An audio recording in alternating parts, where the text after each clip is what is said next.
The Avalanche keep finding ways to win. The Red Wings finally find a way to beat Jonathan Quick on a night when they had to have a win. Plus, the Wild have fought their way back into this season thanks to two good goaltending performances. All that and more coming up on Locked On NHL Game Night. When that final horn sounds, you know it's time for Locked On NHL Game Night. All the post-game reactions to every game across the league, every single night, with insights only the hosts at Locked On can provide. Prepare to experience game day reactions like never before, only on Locked On NHL Game Night. Your team every day. Good evening or good morning, hockey fans, wherever it is you're joining us from. Welcome to Locked On NHL Game Night, part of the Locked On Podcast Network, now the #1 sports podcast network, your teams every day. Thanks for making Locked On NHL Game Night your place to get a recap of all the night's action in the NHL during the regular season and playoffs. Whether it's one game or a frozen frenzy of 16 and anything in between, we are thrilled to have you here with us going over the latest. We're available wherever you get your podcasts and on YouTube, so we hope you'll continue to like, subscribe, follow, all that jazz. Today's episode is brought to you by FanDuel. Download the FanDuel app now by visiting FanDuel.com and win $300 in bonus bets if your first $5 bet wins. I'm Alex Wiederspiel. I write about hockey for a website called Yardbarker. You can find my work there. I'll have a new story coming out this week as well. Hopefully you'll look for that. I also hang out here on Locked On NHL Game Night. On Game Night, you can get the latest on all the goals, saves, big moments, and stories from the night in the NHL with a big assist from our Locked On local experts. It was another night in the league that had great games up and down and the best team in hockey in action tonight, and that's where we're going to start. The Colorado Avalanche taking on the New York Islanders, and the Avalanche winning this one despite a bit of a slower start, a 4-1 win for Colorado in this game. And Colorado, it all started with scoring from Emil Heineman, who scored first for the Islanders, and kind of a greasy goal for Heineman.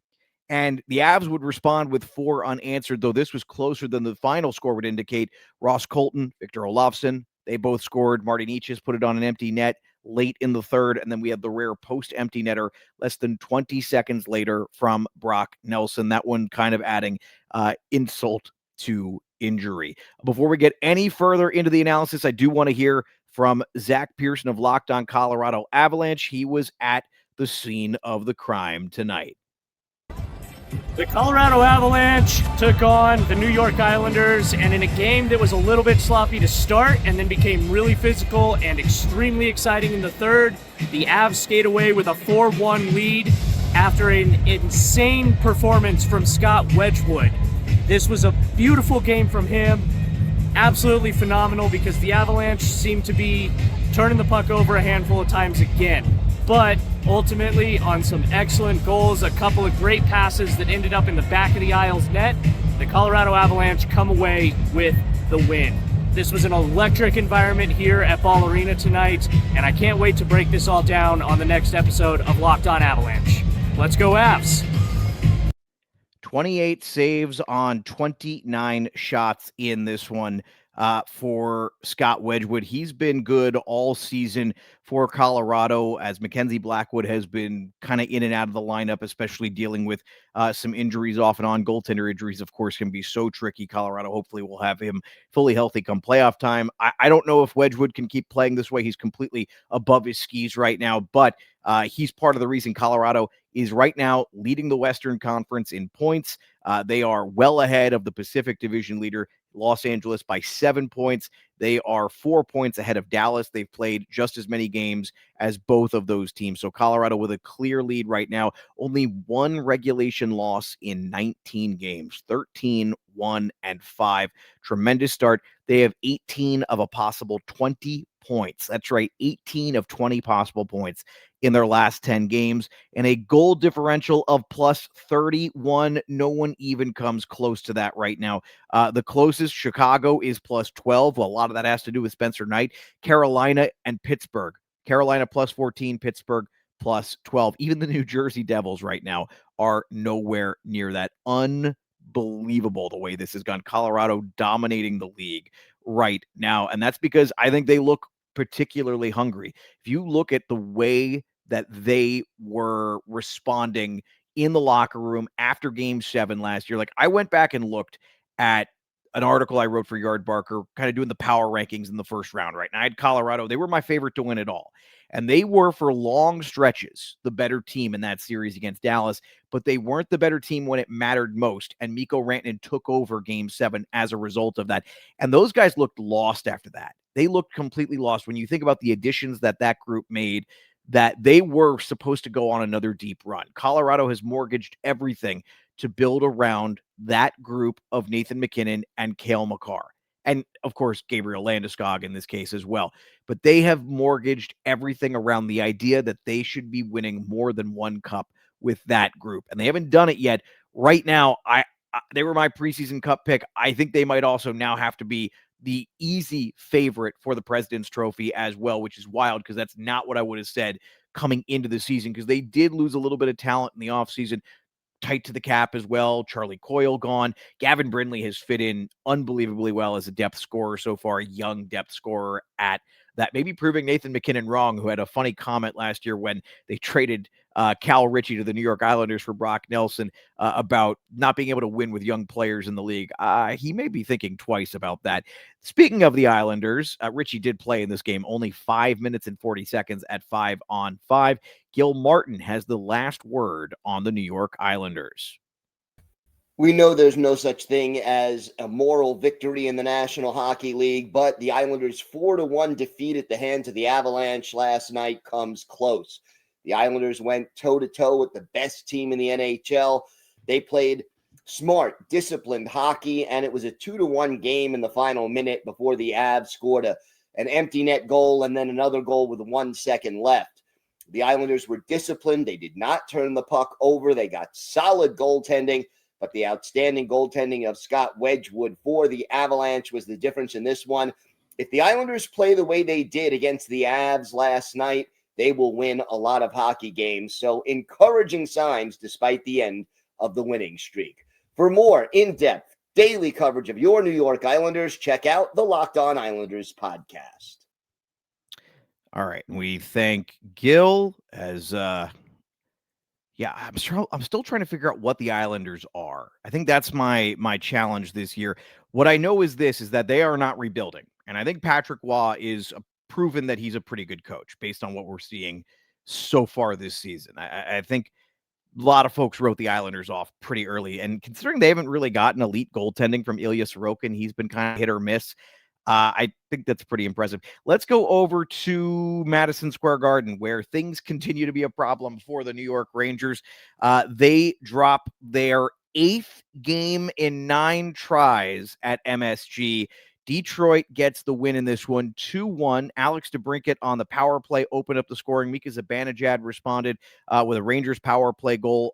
Don't look now, but the Rangers have not scored a 5-on-5 goal since 5 minutes into the third period of their win over Tampa from earlier in the week. Did not score a 5-on-5 goal against Columbus either in last night's win. Lucas Raymond scores the late winner. Lots of penalties in this game, some questionable ones at that. Jonathan Quick was phenomenal. The Red Wings piled up more than 40 shots. I will say Detroit controlled possession of this game, but they did not dominate in quality. They dominated in quantity, but it was enough to get the job done. Rangers were sloppy in this one in a lot of different ways. And frankly, Detroit really needed this one. I was very critical of them last night. The loss to Buffalo was simply inexcusable with a 4-1 lead at home. Cannot make that mistake. At least able to chase that with 2 points in this one and not allowing a team that might be competing for the wild card like Detroit to get a point. So that's critical, especially on the road at Madison Square Garden in this original 6 matchup. Cam Talbot was pretty good in this one when he needed to be for Detroit, only allowing the 1 goal. He wasn't tested a ton. And I am starting to wonder, did Steve Yzerman mess up again in goal with John Gibson? That's a question maybe for another day or another segment. For now, let's hear from Brian Fisher of Locked On Detroit Red Wings. Lucas Raymond's late goal against the New York Rangers elevates Detroit past them 2-1, and he had a fantastic weekend. 5 points on the weekend.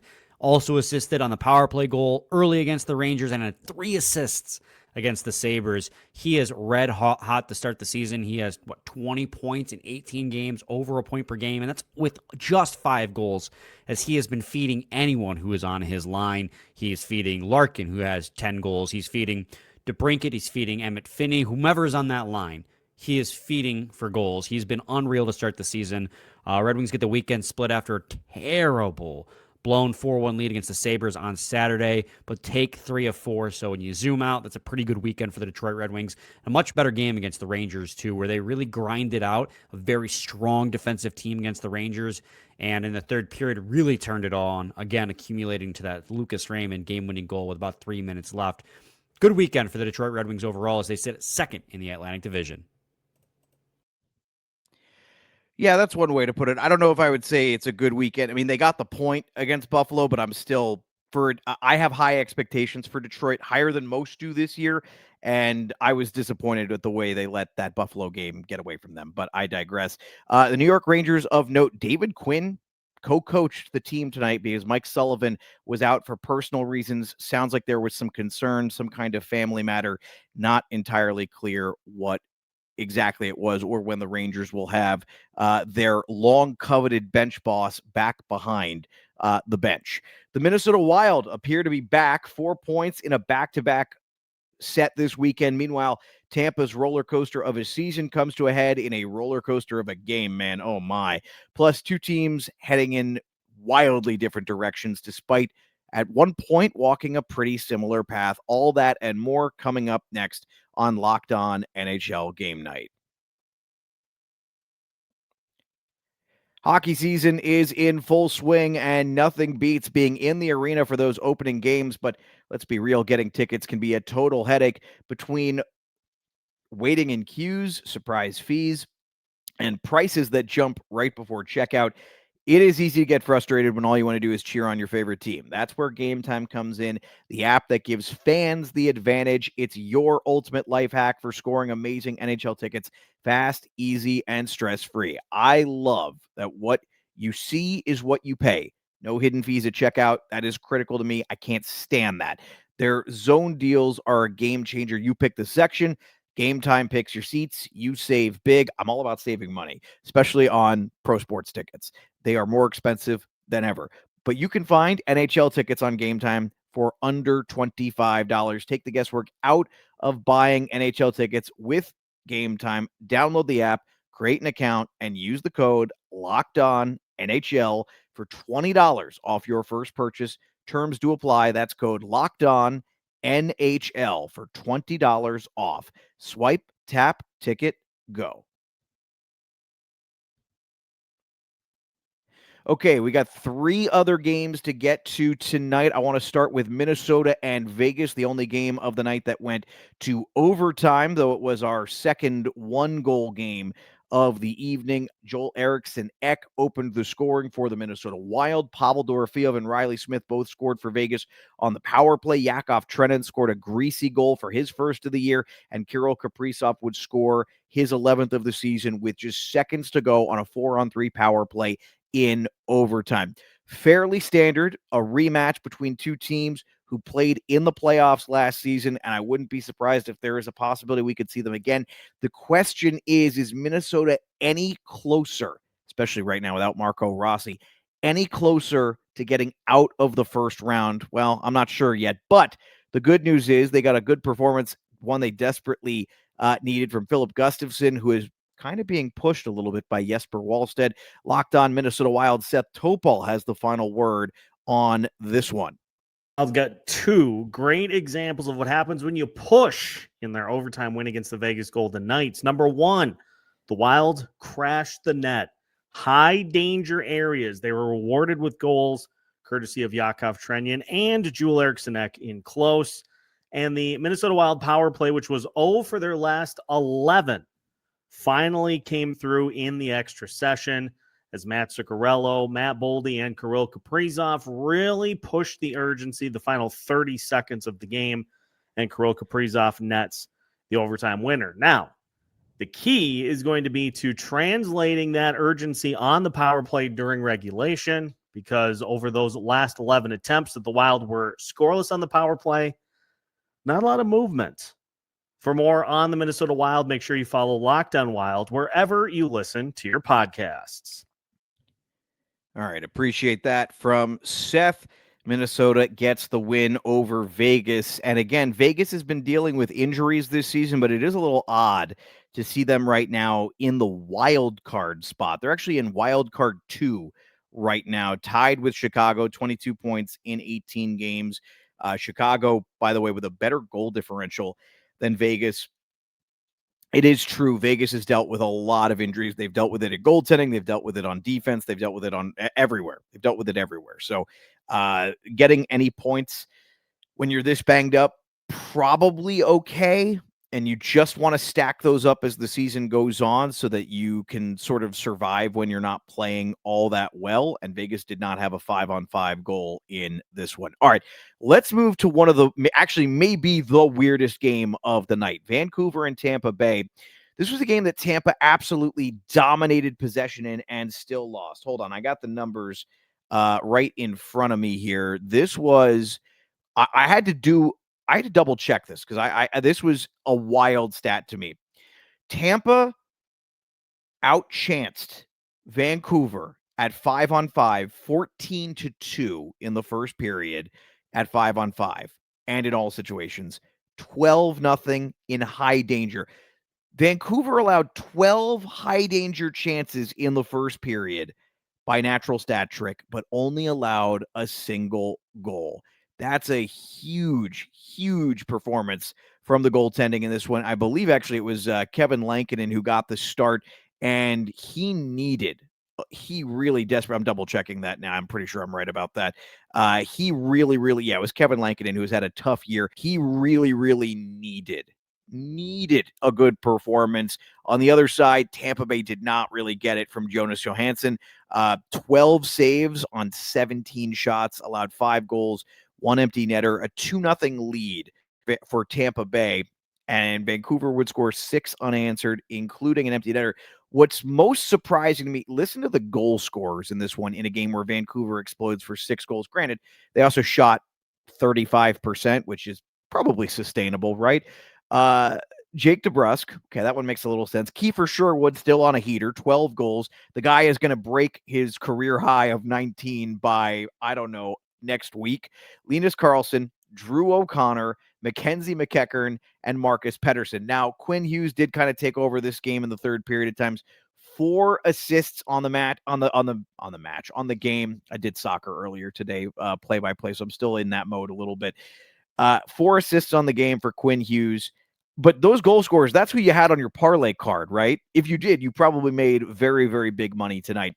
Here's the thing. There are going to be some nights where you're going to get goalied. That's going to happen. I think also Tampa's dealing with a crazy number of injuries. We've talked about this for the last couple of shows. The Tampa has just been completely behind the 8 ball when it comes to health. Victor Hedman, Anthony Cirelli, Ryan McDonough, these guys have all been missing time. Braden Point's been in and out of the lineup.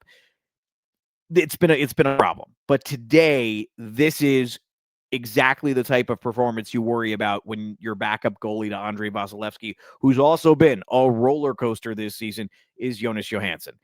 Not a great performance from him. I have serious concerns about Tampa moving forward. If this is going to be the type of performance they're going to get out of him, this cannot continue. Now, again, some of this might also be, if you look at some of the goals that were scored, yes, 35% shooting percentage is unsustainable, but some of the ways they were scored, some inexperienced defensive mistakes for Tampa Bay. That's what happens when you're missing 2 of your top 4 defensemen in the lineup. So there were some issues tonight there. And finally, the final game of the night, Pittsburgh and Nashville. This one part of the Global Series overseas, second game between these two. Nashville won the first game, played better in the first game. They were pretty much a disaster from the jump in this one. I don't know how else to say it. I feel bad saying it, but the Predators right now stink. 4-0 in this one. Pittsburgh had 3 goals in the first 10 minutes of this game. Parker Wotherspoon, Evgeny Malkin, Sidney Crosby all score. Blake Lizotte gets the empty netter to wrap in the third period. Sergei Murashov, the 21-year-old goalie who started in this game, just his second career start, first career shutout, first career win. Congratulations to him. I want to note something, and I'm probably going to save more of this for the next segment, but these are two teams who are on very similar paths. If you look at the general managers that they hired and when they hired them, there was a reason why they made the changes that they did. And the thing is, Nashville last year had a Hindenburg caliber season. So did Pittsburgh. But the Penguins embraced change in a way that I don't think Nashville really did, nor could they. Nashville had to double down on what they were already doing, whereas Pittsburgh could start to pivot, even though initially they said, hey, let's try Kyle Dubas. Let's try to keep winning with this core group that we have together. Go get Erik Karlsson. Okay, well, it didn't work out, but maybe with a different coach, Pittsburgh might have a chance of making this work out. Regardless, for Nashville, there's a lot that is not working right now. The big thing at 5-on-5, they have been outscored in their last 3 games 9-1. The Predators are in trouble. They are in crisis, and they are competing for a top pick in the draft right now. Can we remove distinct kicking motion from our vernacular, please? Also, I need to an ode. I need to give an ode, a tribute to Tage Thompson. That's coming up as we're going to empty the chamber in the final segment on Locked On NHL Game Night. No more games to talk about tonight, but still plenty to get to. We'll be right back. Our show brought to you in part by our friends over at FanDuel. The NBA is back, and there is no better place to get in on the action than FanDuel, the official sports betting partner of the NBA. Even if you missed the start of the game or you want to ride the hot hand, FanDuel has live bets on everything from who will score next to fourth quarter comebacks. Plus, you can even combine your live bets into a same-game parlay for a shot at a bigger payout. It keeps every game exciting, especially when your team is making that late push. Right now, FanDuel is giving new customers $300 in bonus bets when your first $5 bet hits. So head to FanDuel.com to sign up and play your game with FanDuel, the official sports betting partner of the NBA. Okay, a couple things I want to get to. First and foremost, so we had another kicking motion tonight. We had one last night as well in the Sharks game.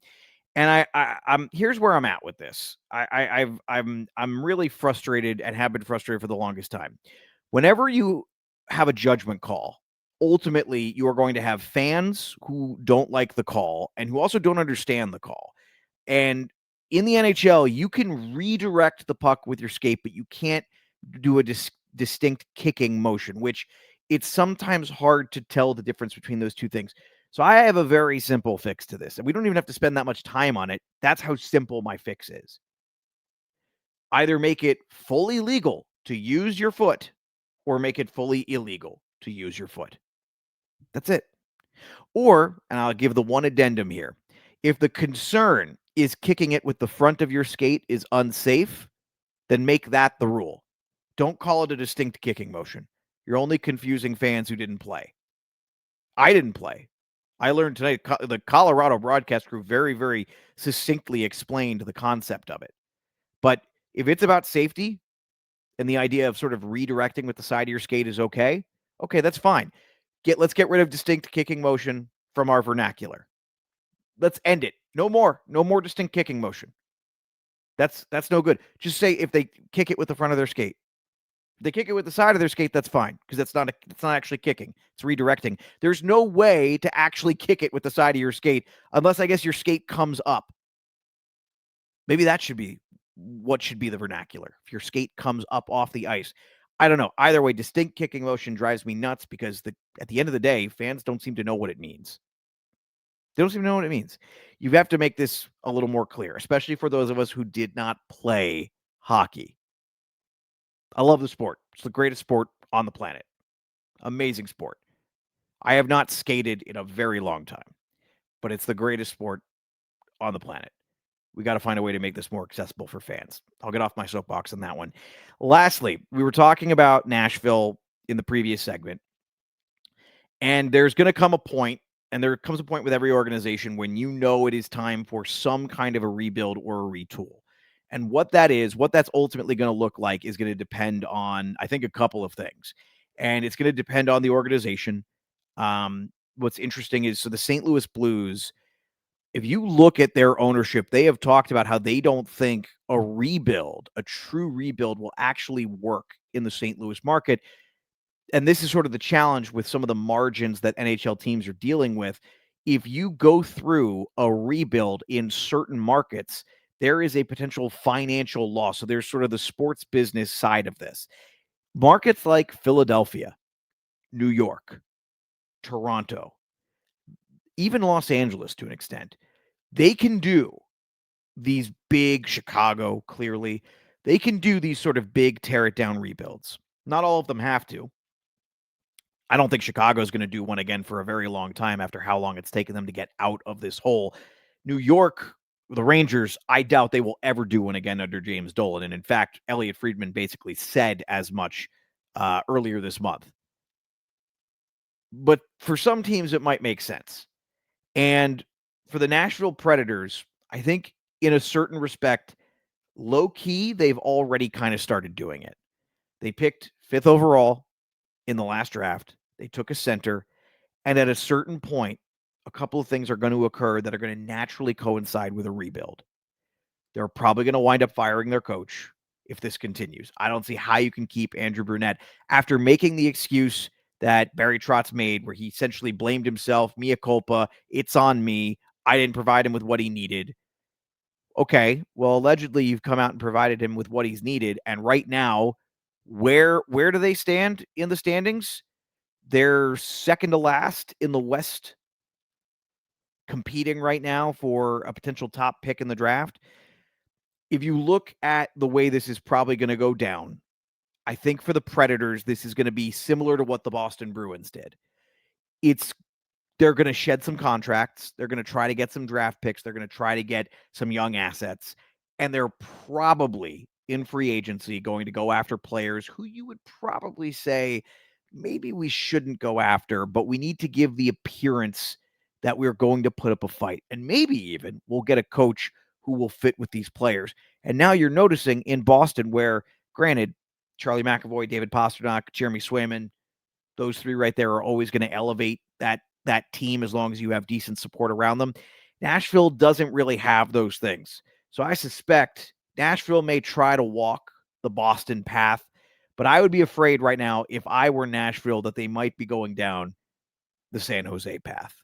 And that's a scary place to be if you're not in a rabid hockey market. Now the question is going to be, can Predator fans prove that they can support this team through thick and thin? It's one thing to do it for 1 year, right? It's going to be another thing entirely if this year is basically a repeat of last year. Right now, you look at the two biggest disaster teams from last season were the New York Rangers and the Nashville Predators. The Rangers at least seem to have stabilized. Can't say the same for the Predators. They met, 4 games ago, and the Rangers took care of business. That was their first home win, and it looks like those two teams are going in different directions right now. So I'm enormously worried about the Nashville Predators, and I'm sure our friends over on the Locked On NHL podcast on the day side will dive much deeper into this as well. If you want complete coverage of your favorite NHL team, there is a Locked On NHL team podcast and YouTube show for you, because we have one for every NHL team.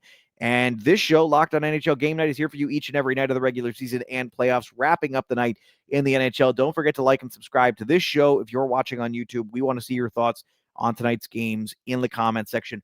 What should the Predators do about their current predicament? Will the New York Rangers find a way to win some games at home? They are 1 for 9 now, 1-7-1 at home. That will do it for this episode of Locked On NHL Game Night. I'm Alex Wiederspiel saying so long. Thanks for listening and watching Locked On NHL Game Night, part of the Locked On Podcast Network, the #1 sports podcast network, your teams every day.